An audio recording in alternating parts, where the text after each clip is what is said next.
Day 15, web attack forensics, drone alone.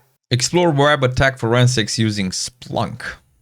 The 2 videos from 2 creators. Task number 1, introduction. TBFC's drone scheduler web UI is getting strange.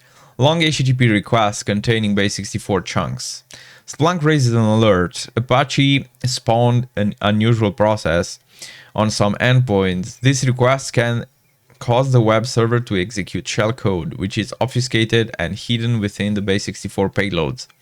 For this room, your job is as a blue teamer is to triage the incidents, identify compromised hosts, extract and decode the payloads, and determine the scope. You'll use Splunk to pivot between web Apache logs and host level sysmon telemetry. Follow the investigation steps below. Each corresponds to a Splunk query and investigation goal. Learning objective: detects and analyze malicious web activities through Apache access and error logs. Investigate OS level attacker actions using sysmon data. Identify and decode suspicious or obfuscated attacker payloads. Reconstruct the full attack chain using Splunk for blue team investigation. Communicating with the machine. So in this room we need the attack box and the virtual machine. Let's start it. Answer the questions below. I have successfully started the attack box, the attack and the target machine. Task number 2, web attack forensics. After we have started the machine, okay, so we will go there. We will log into Splunk. All right, let's open up again the split view. Credentials blue. Pass 1, 2, 3, 4. Sign in.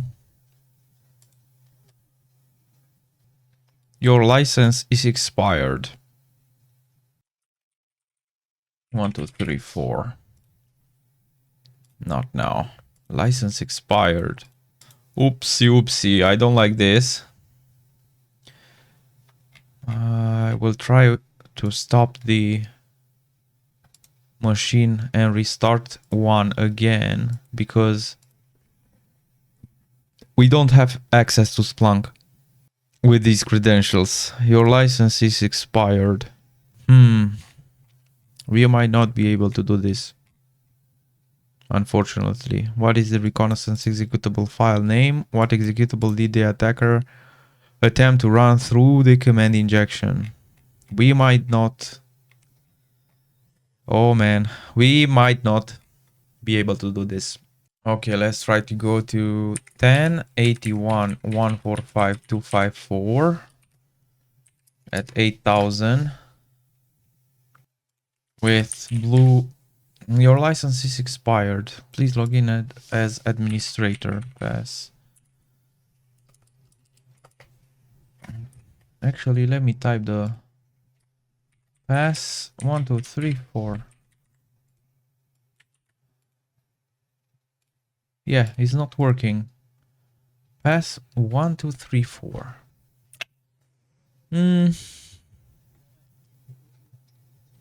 We might not be able to do this. As you can see, first time signing in. Okay, let's see.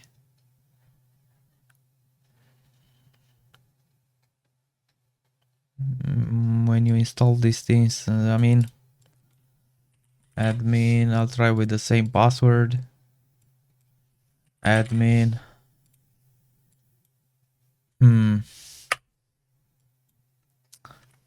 Blue. Pass 1, 2, 3, 4. Nope. Unfortunately, we don't have access to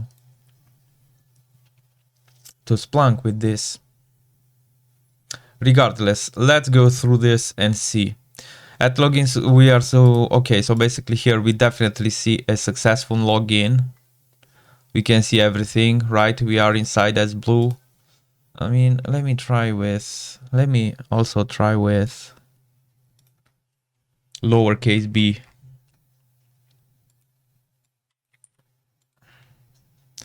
Not working. Lowercase b and pass 1, 2, 3, 4.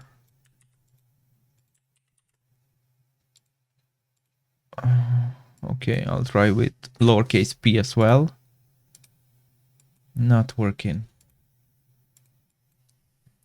Pass 1, 2, 3, 4. I mean, okay, to be honest, pass 1, 2, 3, 4, maybe 5.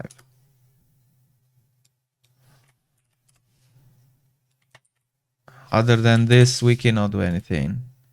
We need the admin credentials. So let's read it, and that would be it. Make sure to adjust your Splunk time range to include the time of the events.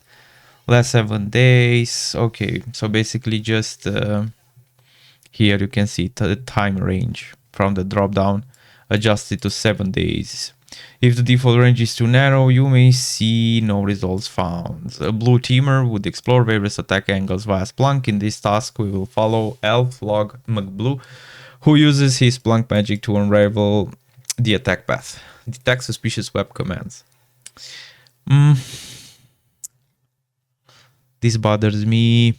You know what? I will terminate both of these and open them again. License is expired. So unfortunately, we cannot do this. We have to check. What we will do, we will be checking the video then. Hello. This is the field of Admin of Cyber 2025. Let's see.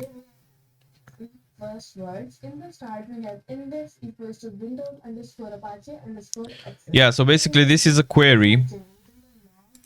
This is a query that is used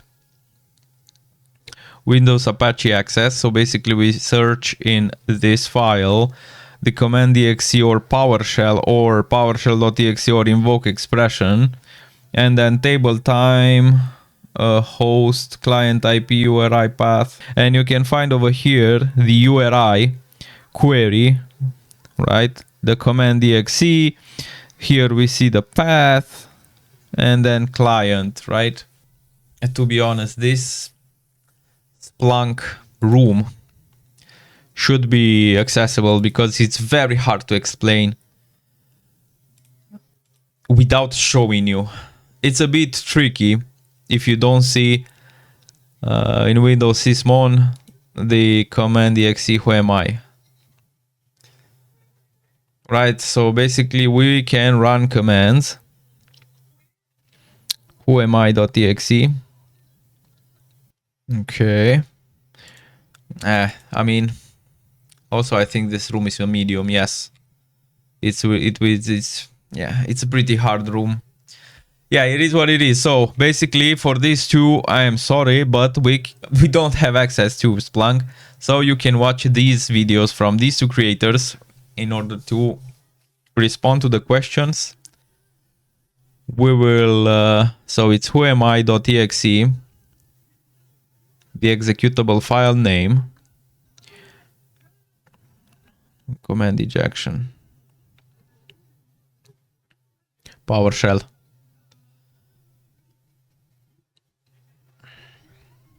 The batch file, we can see hello, and then PowerShell.exe. Okay, let's just read the room. So task number 2, web attack forensics. After they have access to the Splunk, make sure to adjust. Okay, the blue teamer would explore various attack angles via Splunk. In this task, we will follow Elf Log McBlue, who uses his Splunk magic to unravel the attack path. Detect suspicious web commands. In the first step, let's search for HTTP requests that might show malicious activity. The query below searches the web access logs for any HTTP requests that include signs of command execution attempts, such as command exe, PowerShell, or invoke expression. This query helps identify possible command injection attacks where the evil attacker tries to execute system commands through a vulnerable CGI script, hello.bat. Here we can see that entire script, right? So basically we search in this one for specific things. And then these are basically like, for instance, if we compare this with a SQL query, is just select table, time, host, client, IP, URI, and URI query status, and then the status, right? Just what we want to see from, if we have an entire database, let's say, with different columns, we just want to see specific columns, right? So basically search in Windows Apache Access for these patterns and give me, if you find something, just give me these. And you actually see that they found something, right? At this step, we are primarily interested in base64 encoded strings, which may reveal various types of activities. Once you spot encoded PowerShell commands, decode them using base64 decoder. We've seen this website, right? We played with that. Or your favorite base64 decoder to understand what the attacker was trying to do. Based on the results we received, let's copy the encoded PowerShell string. Okay, so let's go there. Let's copy this. And we care about decoding. We paste that. Let's see. Decode. All right. So basically we see something. This is now mine. This is now mine. And then a little kiss. Looking for server-side errors or command execution in Apache error logs. In this stage, we will focus on inspecting web server error logs, as this would help us uncover many malicious activities. We will use the following query. So again, from Windows Apache errors, search for these. This is much simpler. So basically, we will just find and give me everything. And we found one event of interest for PowerShell. This query inspects the Apache error logs for signs of execution attempts or internal failures caused by malicious requests. As you can tell, we are searching for error messages with particular terms such as cmd.exe and PowerShell. Please make sure you select View Raw from the drop-down menu above the event displayed. Okay, so this is the drop-down that they want you to pick. So after you run this command, right, from index Apache error, find me everything with these. After you search it for the last 7 days, you will have some events. From the view drop-down, just hit it and click raw. And the one of interest, you can see over here that they found a PowerShell.exe. If a request like CGI bin hello.bat command equals PowerShell triggers a 500 internal error, it often means the attacker's input was preceded by the server but failed during execution, a key sign of exploitation attempt. Checking these results helps confirm whether an attacker reached the backend or remained blocked at the web application layer. Trace suspicious process creation from Apache. Let's explore sysmon for other malicious executable files that the web server might have spawned. We will do that using the following Splunk query. So we changed the index, right? The path, the file that we are looking for. And the parent image, we have this one. This query focuses on process relationships from sysmon logs, specifically when parent process is Apache, httpd.exe.